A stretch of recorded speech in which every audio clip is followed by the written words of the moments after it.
നമസ്കാരം. മലയാളി വാർത്ത ഇൻസൈഡിലേക്ക് സ്വാഗതം. കഴിഞ്ഞ ദിവസമാണ് നിയമസഭാ സമ്മേളനം 12 ദിവസത്തേക്ക് വേണ്ടിയുള്ള നിയമസഭാ സമ്മേളനം ആരംഭിച്ചത്.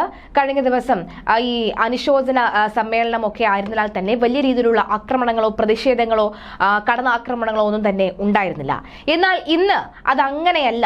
നിങ്ങൾ എന്ത് വേണമെങ്കിലും ചെയ്തോളൂ, ഫുൾ ലൈസൻസ് ഞാൻ തന്നിരിക്കുന്നു, എന്റെ പൂർണ്ണ സമ്മതം ഉണ്ടായിരിക്കും എന്നുള്ള സമ്മതം ഇപ്പോൾ മുഖ്യമന്ത്രി പിണറായി വിജയൻ ഭരണപക്ഷ MLA-മാർക്കും നൽകിയിരിക്കുകയാണ്. MLA-മാർക്കും മന്ത്രിമാർക്കും നൽകിയിരിക്കുകയാണ് എന്ന് വേണമെങ്കിൽ പറയാം. അതായത് രാഹുൽ മാങ്കൂട്ടത്തെ കടന്നാക്രമിക്കുമ്പോൾ പ്രതിപക്ഷത്തിൽ നിന്ന് ഒരു മനുഷ്യൻ പോലും അദ്ദേഹത്തെ പിന്തുണയ്ക്കാനായി രംഗത്ത് വരില്ല എന്നുള്ള ഒരു ആത്മവിശ്വാസത്തോടു കൂടി VD സതീശന്റെ വാക്കുകൾ വിശ്വാസത്തിലെടുത്ത് അങ്ങനെ ആത്മവിശ്വാസത്തോടുകൂടി രംഗത്ത് വരികയാണ് പിണറായി വിജയൻ. രാഹുൽ മാങ്കൂട്ടത്തെ നിയമസഭയിലിട്ട് തീർത്താൽ പോലും ആരും ചോദിക്കാൻ വരില്ല എന്ന ധാർഷ്ട്യത്തിന് പുറമെ അവർ പറയുകയാണ് രാഹുലിനെ ഞങ്ങൾ സഭയ്ക്കകത്ത് തടയും എന്നുള്ളത്. ഇന്ന് രാഹുൽ മാങ്കൂട്ടത്തിൽ വരുമോ ഇല്ലയോ എന്നറിയില്ല, പക്ഷെ വരുമെന്ന് തന്നെയാണ് പ്രതീക്ഷിക്കുന്നത്. കാരണം അതൊരു പ്രത്യേകതരം ജീനാണ്. കാരണം നേതാവ്, രാഷ്ട്രീയക്കാരൻ എന്നുള്ള തീ മനസ്സിൽ കൊണ്ട് നടക്കുന്നത് കൊണ്ട് തന്നെ രാഹുൽ മാങ്കൂട്ടത്തിൽ വരാനുള്ള സാധ്യത വളരെ കൂടുതലാണ്. പക്ഷേ ചില കോണുകളിൽ നിന്ന് വരുന്നത് അടിക്കടിയുള്ള, അതായത് എല്ലാ ദിവസവും വരാനുള്ള സാധ്യത വളരെ കുറവാണ് എന്നുള്ളതാണ്. പക്ഷെ അങ്ങനെയല്ല, താൻ തെറ്റൊന്നും ചെയ്തിട്ടില്ലാത്തടത്തോളം കാലം രാഹുൽ മാങ്കൂട്ടത്തിൽ സഭയിൽ തന്നെ വരും. പാലക്കാട്ടിലെ ജനതയ്ക്ക് നൽകുന്ന ഒരു ഉറപ്പാണ് അതെന്നാണ് കഴിഞ്ഞ ദിവസം MLA പറഞ്ഞിരുന്നത്. എന്തായാലും ഏറ്റവും പുറകിലെ ബ്ലോക്കിലായി അദ്ദേഹം ഇരിക്കുന്നുണ്ട്. അദ്ദേഹത്തിന്റെ അടുത്തേക്ക് ചില MLA-മാർ വരികയും സംസാരിക്കുകയും അദ്ദേഹത്തിന് അടുത്തിരുന്ന് സംസാരിക്കുകയും ഒക്കെ ചെയ്യുന്നുണ്ട്. അതുകൊണ്ട് തന്നെ കടന്നാക്രമിക്കാൻ ഭരണപക്ഷം തയ്യാറാകുമ്പോൾ അദ്ദേഹത്തെ പിന്തുണയ്ക്കാൻ, അദ്ദേഹത്തിന് മുന്നിലായി വന്ന് നിൽക്കാനായിട്ട് ചില നേതാക്കന്മാർ, ചില MLA-മാരെങ്കിലും അവിടെ ഉണ്ടാകുമെന്ന കാര്യത്തിൽ സംശയമില്ല.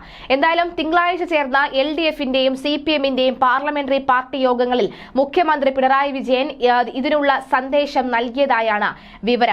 അതായത് എങ്ങനെയുള്ള കടന്നാക്രമണം വേണമെങ്കിലും നിങ്ങൾക്ക് സ്വീകരിക്കാം, അതിന് നിങ്ങൾ തയ്യാറെടുപ്പുകൾ നടത്തിക്കൊള്ളൂ എന്നാണ് ഭരണപക്ഷത്തിന് നൽകിയിരിക്കുന്ന സാരോപദേശം. പോലീസ് അതിക്രമങ്ങളിൽ ഉയർന്ന പരാതികളും വിവാദങ്ങളും ഒറ്റപ്പെട്ട സംഭവങ്ങളാണ് എന്ന് മുഖ്യമന്ത്രി വിശദീകരിച്ചു കഴിഞ്ഞു. ക്രിമിനൽ പ്രവർത്തനങ്ങൾക്ക് പോലീസുകാരെ പിരിച്ചുവിട്ടതടക്കമുള്ള സർക്കാരിന്റെ കർശനമായ നടപടികളും മുഖ്യമന്ത്രി വിശദീകരിച്ചു കഴിഞ്ഞു. വെറും പ്രതിരോധത്തിനപ്പുറം ആരോപണങ്ങൾക്കും വിമർശനങ്ങൾക്കും ശക്തമായ മറുപടി നൽകി പ്രതിപക്ഷത്തെ നേരിടണമെന്നും മുഖ്യമന്ത്രി ആവശ്യപ്പെട്ടു. തദ്ദേശ തെരഞ്ഞെടുപ്പ് വരുന്നതിനാൽ തന്നെ പ്രതിപക്ഷ ആരോപണങ്ങളെ ശക്തമായി ചെറുക്കുന്ന തരത്തിലുള്ള തന്ത്രമാണ് ഭരണപക്ഷം ആവനാഴിയിൽ ഒരുക്കുന്നത്. രാഹുൽ മാങ്കൂട്ടത്തിൽ വീണ്ടും സഭയിലെത്തിയാൽ സാഹചര്യം അനുസരിച്ച് നേരിടാൻ തന്നെയാണ് നീക്കം. രാഹുൽ രാജിവെക്കണമെന്ന ആവശ്യം ഉന്നയിച്ച് പ്രതിപക്ഷത്തെ സമ്മർദ്ദത്തിലാക്കാനാണ് ആലോചിക്കുന്നത്. അത്തരത്തിലുള്ള സാരോപദേശമാണ് നൽകിയിരിക്കുന്നത്. എന്തായാലും ആരോപണങ്ങൾ ഉയർന്നെങ്കിലും പരാതിക്കാർ നേരിട്ട് രംഗത്ത് വരാത്ത സാഹചര്യത്തിൽ രാഹുൽ മാങ്കൂട്ടത്തിനെതിരെ പാർട്ടി തല നടപടി മതിയെന്ന വികാരം കോൺഗ്രസിൽ ശക്തമാണ്. പാർട്ടിയിൽ നിന്ന് പുറത്താക്കിയിട്ടില്ലെങ്കിലും രാഹുൽ ഇപ്പോഴും കോൺഗ്രസിന് പുറത്താണ്. ഇതുതന്നെ കടത്ത് ശിക്ഷയായതിനാൽ തന്നെ ഇതിനപ്പുറം മറ്റ് ശിക്ഷകൾ വേണ്ടെന്നാണ് കോൺഗ്രസിലെ പൊതുവികാരം. ഗ്രൂപ്പ് അടിസ്ഥാനത്തിലല്ലാതെ രൂപം കൊണ്ട ഈ ചിന്തയുടെ ഭാഗമായാണ് രാഹുൽ മാങ്കൂട്ടത്തിൽ തിങ്കളാഴ്ച നിയമസഭയിൽ എത്തിയത്. എ ഗ്രൂപ്പും രമേശ് ചെന്നിത്തലയും ഷാഫി പറമ്പിലും അടക്കമുള്ള നേതാക്കൾ രാഹുൽ നിയമസഭയിൽ എത്തണമെന്ന നിലപാട് പങ്കിട്ടു. ഒരു പരിധിവരെ കൂട്ടായ ആലോചനയും ഇക്കൂട്ടത്തിൽ ഉണ്ടായിരുന്നു.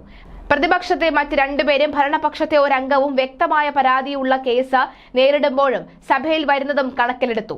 ഇതേസമയം ആരോപണം ഉയർന്നപ്പോൾ തന്നെ മുൻപ് ചെറുപ്പക്കാരെ അകമഴിഞ്ഞ് പ്രോത്സാഹിപ്പിച്ചിരുന്ന പ്രതിപക്ഷ നേതാവ് VD സതീശന്റെ മൗനവും ഈ കർക്കശ നടപടി വേണമെന്ന നിലപാട് എടുത്തിരുന്നു. യൂത്ത് കോൺഗ്രസ് പ്രസിഡന്റ് സ്ഥാനത്ത് നിന്ന് മാറ്റുക, പാർട്ടിയിൽ നിന്ന് സസ്പെൻഡ് ചെയ്യുക, നിയമസഭാ കക്ഷിയിൽ നിന്ന് മാറ്റുക എന്നീ കാര്യങ്ങളെല്ലാം കോൺഗ്രസ് സംസ്ഥാന നേതൃത്വത്തിന്റെ കൂട്ടായ ആലോചന പ്രകാരം എടുത്തതായിരുന്നു.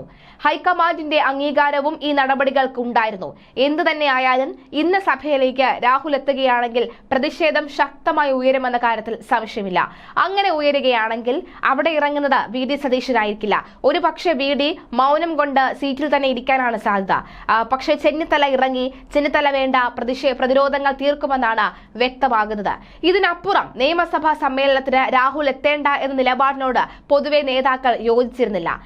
നിയമസഭയിൽ സർക്കാരിനെതിരെ ശക്തമായ പ്രക്ഷോഭം ഉയർത്തിക്കൊണ്ട് വരേണ്ട സമയത്ത് രാഹുലിന്റെ സാന്നിധ്യം തടസ്സമാകുമെന്നായിരുന്നു സതീശന്റെ നിലപാട്.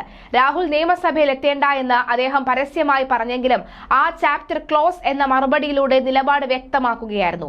PV അൻവറിനെ മുന്നണിയിൽ നിന്ന് മാറ്റിയപ്പോഴും മുന്നണി വിട്ടു പോയപ്പോഴും PV അൻവറിനെ മുന്നണിയിൽ എടുക്കാതിരുന്നതിൽ സതീശന്റെ നിലപാടാണ് നിർണായകമായത്.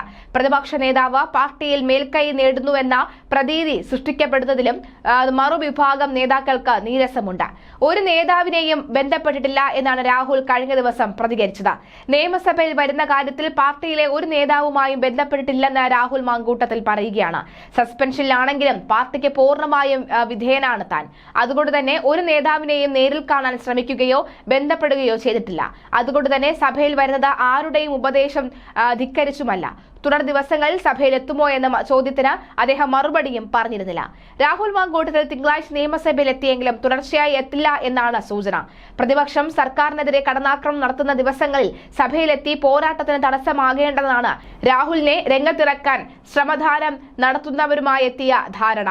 ഈ ആഴ്ച അവസാനം മണ്ഡലമായ പാലക്കാടും എത്താനാണ് ആലോചന. നിയമസഭയിലെത്തിയ രാഹുൽ മാങ്കൂട്ടത്തിൽ MLAയ്ക്ക് സഭയിൽ ലഭിച്ച ഈ കുറിപ്പ് ആരുടേതെന്നും ഉള്ളടക്കം എന്താണ് എന്നും ന്യൂസ് ചാനലുകളെല്ലാം തന്നെ ചർച്ച ചെയ്തെങ്കിലും കുറിപ്പ് നൽകിയത് PA സുജിത്താണ് എന്നും രാഹുൽ വ്യക്തമാക്കി. സുന്ദരം കോളനിയുടെ കത്ത് ഇന്നത്തെ റവന്യൂ അദാലത്തിൽ കൊടുക്കണം എന്നെഴുതിയ കുറിപ്പാണ് സഭയിലിരിക്കുമ്പോൾ രാഹുലിന് ലഭിച്ചത്. കഴിയുമെങ്കിൽ കത്ത് റവന്യൂ മന്ത്രിക്ക് സഭയിൽ വെച്ച് നൽകണമെന്നും രാഹുൽ സഭയിലെത്തുന്നതിന് മുൻപ് തന്നെ PA ഓർമ്മിപ്പിക്കുകയായിരുന്നു. എന്നാൽ ഇന്നലെ അതിനുള്ള സാഹചര്യമല്ലാതിരുന്നതിനാൽ തന്നെ അത് കഴിഞ്ഞില്ല. ഇക്കാര്യം വീണ്ടും ഓർമ്മിപ്പിക്കാനാണ് PA സഭയിലേക്ക് കുറിപ്പ് കൊടുത്തയച്ചത്.